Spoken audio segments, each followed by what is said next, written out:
Hello, I'm State Representative Rosemary Brown, and welcome to the Legislative Report. Each month we pick a subject that I believe is very important to the people of the 189th District to help speak about and educate and hopefully make people aware of different things that they may not be knowledgeable of.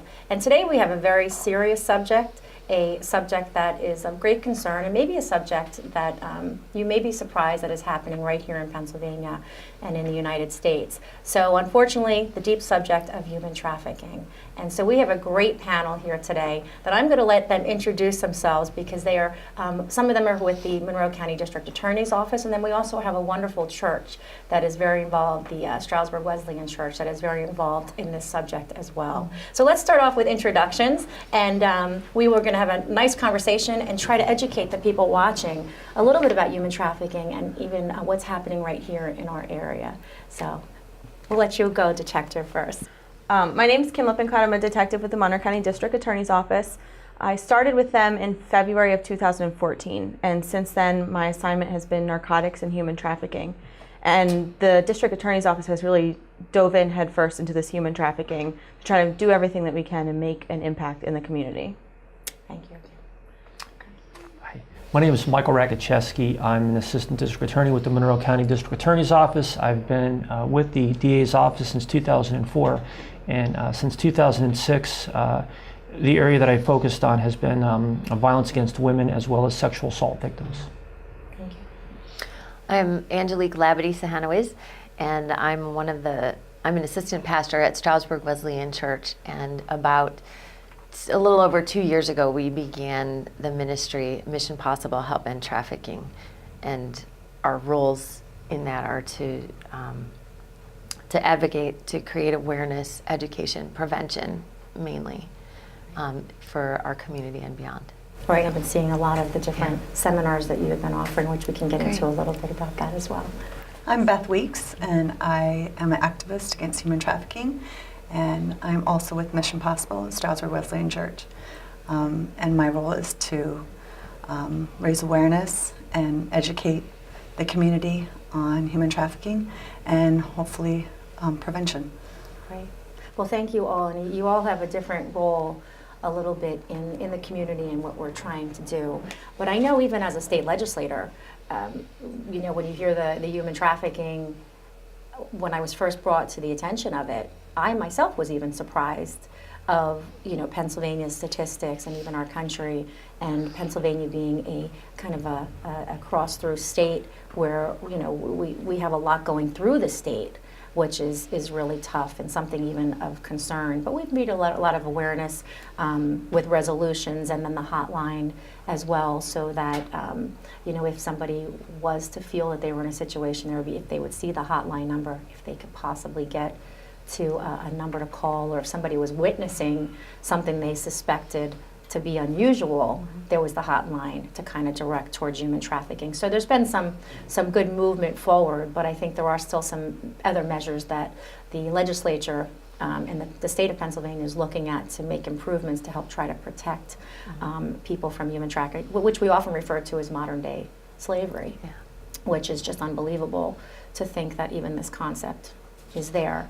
But I think let's talk a little bit, we'll start with you, Kim, just to talk a little bit about the current state of Monroe County. I mean, we've seen some things in the news. We've seen, you know, the pictures on the front of the paper, and we've seen the good work of getting to some of these cases, which are sad. But let's talk a little bit about the state of Monroe County and what has been happening.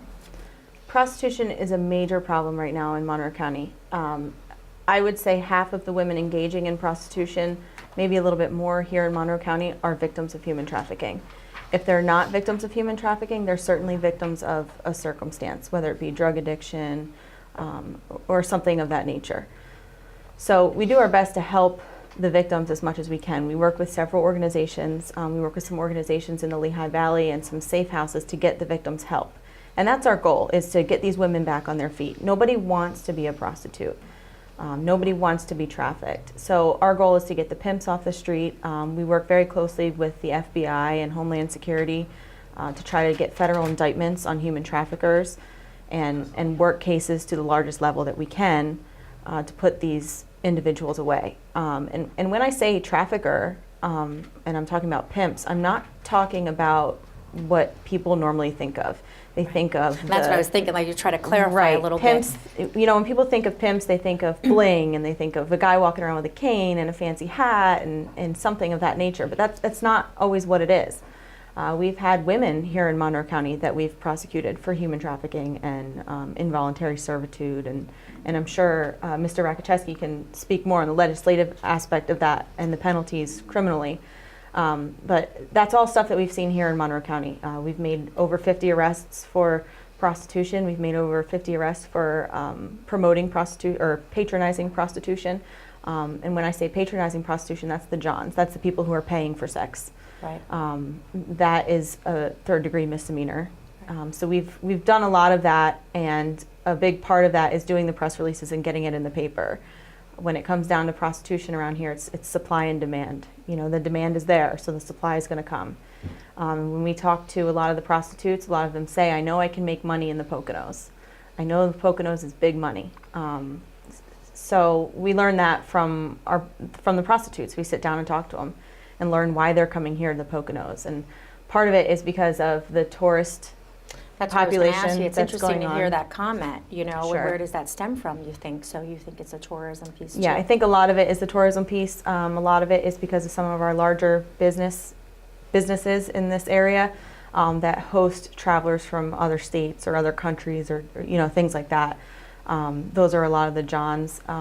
But we've encountered a lot of Johns that are local people who you wouldn't expect. I mean, you know, we're talking prominent people in the community that are doing these things behind closed doors.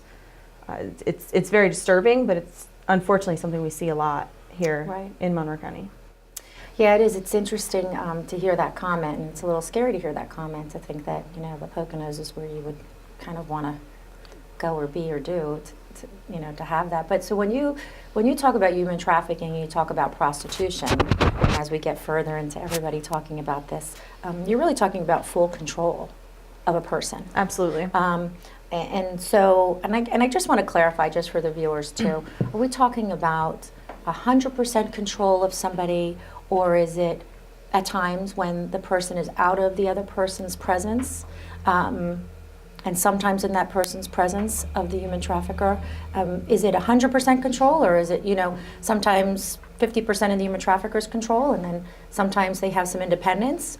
Is it? A lot of it's a case-by-case basis. So we've seen several different types of traffickers or pimps in Monroe County.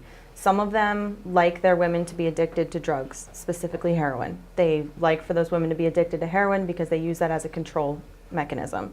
So they will force these women into prostitution and say, hey, I'll supply you with the heroin that you need, but you got to do this date. You know, if you don't do the date, you're not getting the dope. So that's one method of control that pimps in this area will use. And then we've also encountered pimps that don't like their prostitutes to be on drugs at all because they're harder to control that way. So they will use grooming, and you know, they will get the girls to think that they're in love with him and buy them things, take them to get their nails done, promise them things, empty promises usually. You know, so we've seen both ends of the spectrum here in Monroe County. Yeah, well, it's good. I could see every situation being very different, and I think only because of people watching too, you know, for neighbors or family, for signs, and for, you know, awareness of if there's something unusual happening with a prostitution or a trafficking situation. So, so thank you. It's a great start to our continued conversation. So, Michael, we'll throw you in here as Okay, well. sure. You know, from as an assistant district attorney, and what you're seeing, and penalties. Okay. You know, and that obviously plays a role with me as well. You know, are our penalties strong enough?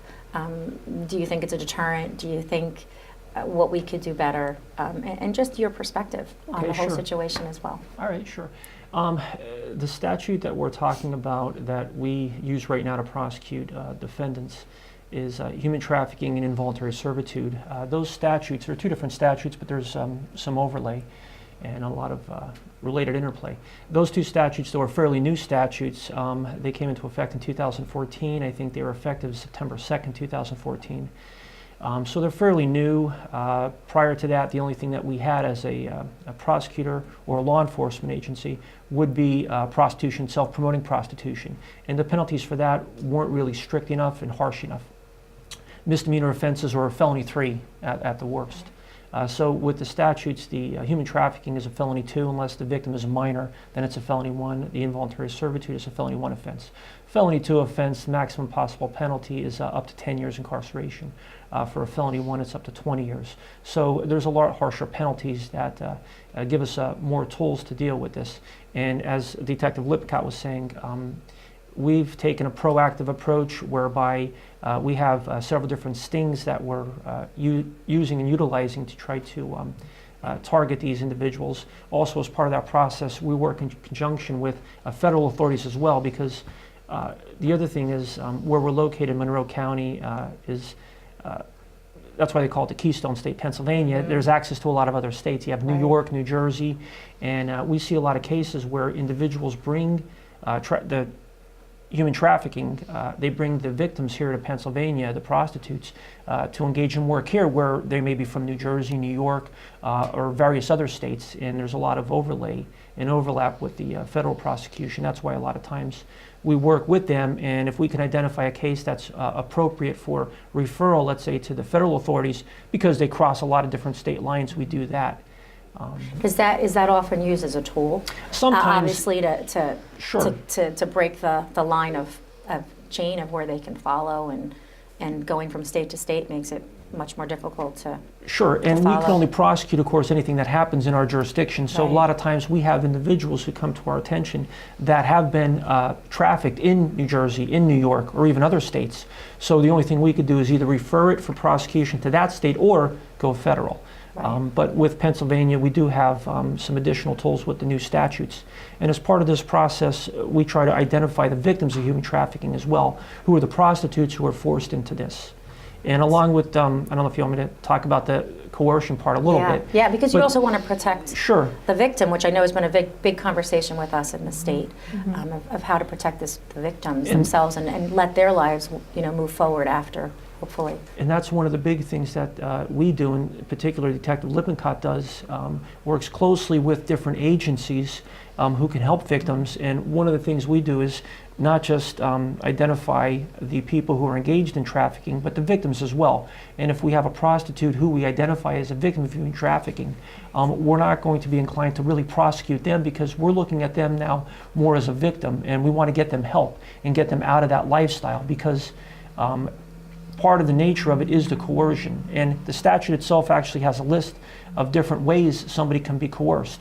It could be physical coercion, it could be threats, it could be debt coercion, it could be control of their property, control of access to drugs.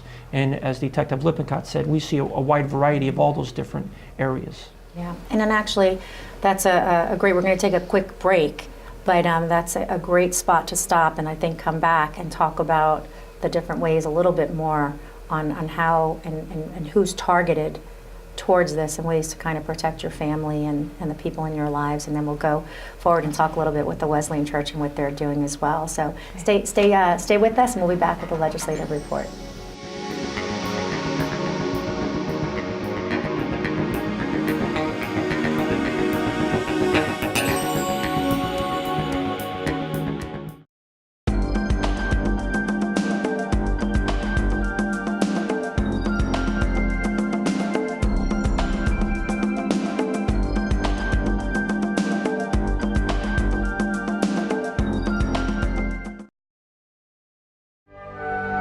Did you know the Avenue of Flags presentation at Indiantown Gap National Cemetery has over 500 casket flags? Among the flags displayed are Commonwealth, territorial, and military flags. The flags are tied to 20-foot poles spaced 40 feet apart on both sides of the main drive of the cemetery. It takes about 2 hours to set up and take down all of the flags. Volunteers are encouraged to help with this task and must be at least 13 years of age. All of the flags are donated to the Avenue of Flags by families of the deceased. Now you know. Welcome back to the Legislative Report. I'm State Representative Rosemary Brown. We're having a pretty deep conversation today about human trafficking. So thank you for joining us. And we're going to continue a little bit with our conversation where we left off before the break about really the type of person that tends to be a little bit more at higher risk for human trafficking, and possibly how to reduce that risk or identify and be aware of it if you're watching as a parent, grandparent, brother, sister, just a neighbor in general. So we're lucky enough to have the Stroudsburg Wesleyan Church that really does so many great things. I know you do with the community with a lot of different things. But you have really honed in on human trafficking and the importance of it in education and being good stewards in the community as a church. So Angelique, I'm going to let you start a little bit and talk about how and why, again, you started this, when it started, and how you go about educating and bringing the community in to talk about this a little bit. We feel very strongly about being a voice for the voiceless. And so this came about as an effort that we know and we recognize the need. And that there's a lot of trafficking that goes on in the area. And I'm a protective mom, so that has to do a little bit with it. But we want to reach other parents, we want to reach community members, we want to reach kids and protect them. And so we've done, pretty much we'll talk wherever we have opportunity to talk. And one of the premises of this ministry is that we give tools so that will empower people, not just knowledge, but give a whole bunch of tools that the everyday average person can use, so that you don't have to go to all kinds of specialized training in order to make a phone call to that 888 number to report something suspicious.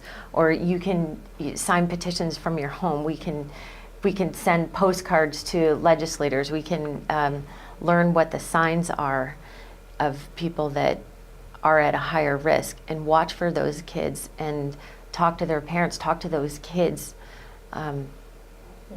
Yeah.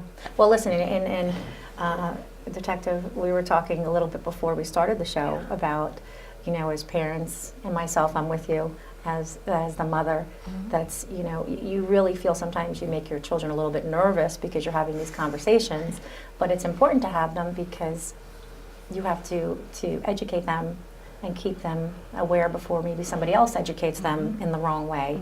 So it's a hard balance, especially with younger children, but it's important because the world's a little bit different than what it was. So I understand that piece, and as the assistant pastor there, that importance for your parishioners as well, but you really extend out to the community. And I've been at a couple of your seminars, and you do them at the library as well, don't you? Or do you do them just at the church usually? We'll go anywhere. Yeah, you go anywhere. So I've seen it. I've kind of seen it with them. Yeah. But that's a great. It's a massive effort. Yeah. And again, I'm going to go back to when we started. It's just, I think, very hard for people watching. This is, it's here, and you just don't see it if you're kind of going among your day and you're just not involved in that realm. But it's here, and so for the children and the grandchildren. But I want to talk a little bit about the child and the youth. The higher risk, 10 years old, middle school to 15 years old. A lot of things happening in children's lives, and sometimes there's family issues, and you have a child, that may be just going through some things, and it sometimes can be very evident to the public or to somebody who is kind of scoping and looking for a victim. And so in your educational pieces of what you offer to the community, where do you go with that to try to help parents? Life is life, right? So we have these different family dynamics, but how do you protect your children, especially if there's things going on in your family that are difficult times that just happen? But how do you protect that child, and what do you kind of do in there? And maybe Beth, as an advocate with the church and a parishioner as well, what do you suggest there? Communication really is key. To have an open line of communication with your children. Know what they're doing on the internet. We heard a statistic that said 78% of children ages 10 through 12 are groomed and recruited via online, like Xbox. So people can go in there and catfish, make fake profiles, and lure kids into thinking that they have a new friend who turns out to be just grooming them for things like this. And it's interesting to say Xbox. Yeah, Xbox You know, Live. so if you're watching it on Xbox, you know, the video games, but Yeah. you know, I think the kids tend to think they're controlled. That no, it's just, you know, no, it's just, you know, another kid no matter what, and it's safe. They still think it's safe, even though the parents may be telling them, keep an eye out, you know, you don't talk to anybody you don't know online or whatever. They Right, still tend to right. feel this feeling of safety, And you know, even on the Xbox. And it's a or very whatever. false sense of security. yeah. Right. And that's the So- key, is to make sure that you educate your children, and that's part of our piece at the Stroudsburg Wesleyan Church to educate children. We did a 8-week change agent program, and we talked to the kids exactly about these things, about how easy it is to get tricked into and lured into these situations, and the signs to look out for them. And we included their parents and let them know that we were going to educate them in this way. And it was a tough educational piece. And going back to what Kim said, you know, pimps aren't bling and funny songs. They are traffickers, and they're not good, and it's not funny, and they shouldn't be glamorized. And we even educated the children to even just omit that word from their language. And it's small things like that, and other verbiage, and also putting women first, and making sure that we're teaching our children to respect themselves and respect each other.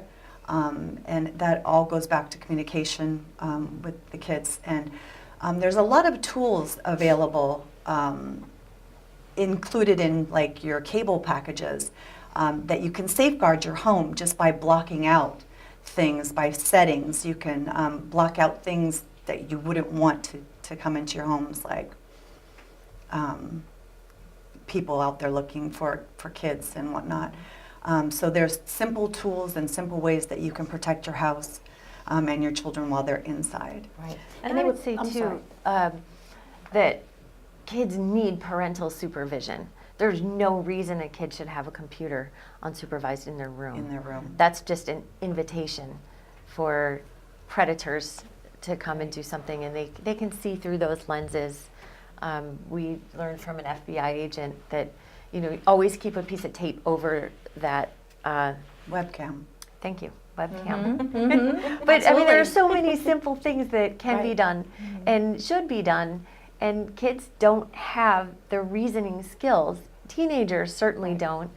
They think they're adults, but they're just not equipped to make all of those decisions and protect themselves. I think from a police officer standpoint as well, one thing that we try to educate parents on is, yes, everybody has a right to privacy, and the Constitution, you know, you have that right to unreasonable search and seizure and things like that. But if you're a parent, your kid doesn't necessarily have those rights, Right. you know, so Right. you need to stay on top of them, and you need to watch. And Right. and no matter what you do, they're never going to be 100% guarded from all of this. You still need to remain proactive in it, and make sure that you're And I think it's hard involved. because I think that the generation of parents right now, you know, you're at that cusp where the technology had come in, right? But you're not really at the generation where, not everybody, some aren't, but where you're true experts in the technology. And so there's a little of, I don't really know what to do. I don't really know how to safeguard or track or make sure that they're safe from predators for who would be looking for human trafficking or things like that. So I think we're in a little bit of a hole right now where we have some of the lack of parental, they're not comfortable there to be able to know what to do. Now probably the next generation or two, obviously that generation's pretty strongly savvy on the technology, so their kids they're gonna know what to do, but the technology will always be moving. But I mean, even look as we go through the privacy, like you said, with, you know, covering the cameras. I know people that cover also the video piece, And then, we have a lot going on in the country right now with just talks in general about privacy with this technology. So it's really crazy on what that could bring, even more so in the future. But that, I think, is a huge piece, and I think a piece that for education-wise, I'm trying to do a parental technology seminar, a little bit about how you can, how you teach parents how to do this, because everybody knows they should do it, but they don't really know how to do it. I think a lot of it too is that parents aren't exactly sure of what to look for. That's right. They know that they can go through their kid's phone, they can look at their messages, they can look at their Facebook, they can look at the Xbox messages and things like that. But what are they actually looking for? Right. They might look at it and take it at face value and say, oh, he's just talking to another kid, not a big deal. Well, the kid just bought your kid a car, for an extreme example. That's how it all starts. Right. So when they do get this contact, they are trying to groom at that point possibly, or purchase or send something, and that's usually what starts to happen. Yeah, it's all based on trust, and it's really, kids have this attention-seeking thing inside of them, that when somebody shows them this attention and affection and buys things for them and does things for them, they begin to trust that person. Right. And there's a point where, the switch gets flipped, where it turns into so much more than just a friendship or a bond. But that's how you end up in this trafficking, especially with children. Right, and a little bit of control and testing at a time. And as they see, I think it's easy for someone to weed out candidates based on their responses to different situations. And it literally, anyone can come upon a trafficking situation. So I'm so glad that you're doing this. Yeah. At least it's a start, and I think that's where, if there's questions in regards to, the half an hour show goes so fast, and this is really a deep issue, but it just wanted to bring a little bit of attention to, it is not just third world countries, it is here, it is in Pennsylvania, it is in Monroe County, Pike County, it is here, and it's our local people. Right. It's our local That's girls. right. It's not affecting certain things like the nail salons and massage parlors. Right. This is our people. misconception This is in our schools. These are our kids' friends. That's who it's. And they don't look any affecting. different from our Yeah. kids and our kids. Right. It could be any of them. And he's out there, or they're out there looking for them in our malls and in our libraries, and anywhere that kids are, that's where he is, and he's 10 steps ahead of us all the time. Well, I thank you so much, all of your hard work, because we've seen that, and we've seen the work that you guys are doing with the education piece, but I know we're making strides in getting to the people that are doing this, and we have a lot more to do. But obviously, the resources we are going to put up on the screen, the hotline for the human trafficking, that also can be spread, and some of the information for the Wesleyan Church as well. Thank you. So, and obviously, thank you. If there's anything that you feel also can be helpful from the state, to touch base with me as well. And anybody watching as well, if there's any suggestions, any concerns, please feel free to contact my office. Again, thank you. This is State Representative Rosemary Brown. Thank you for joining us with the Legislative Report.